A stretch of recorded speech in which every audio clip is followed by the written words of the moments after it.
السلام علیکم سامعین، 28 جمادی الاخری ہے، 21 جنوری ہے۔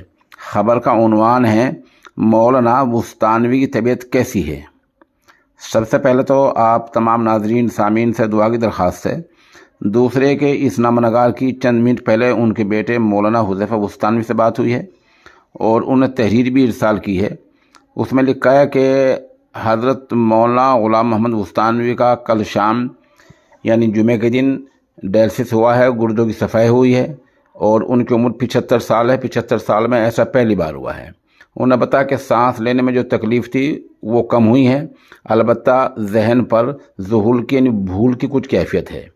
دل کے بارے میں ڈاکٹروں نے تشویش کا اظہار کیا ہے۔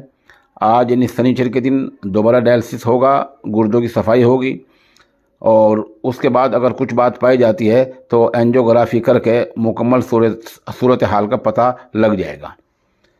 مولانا حذیفہ بستانوی نے سبھی سے دعائے صحت کی گزارش کی۔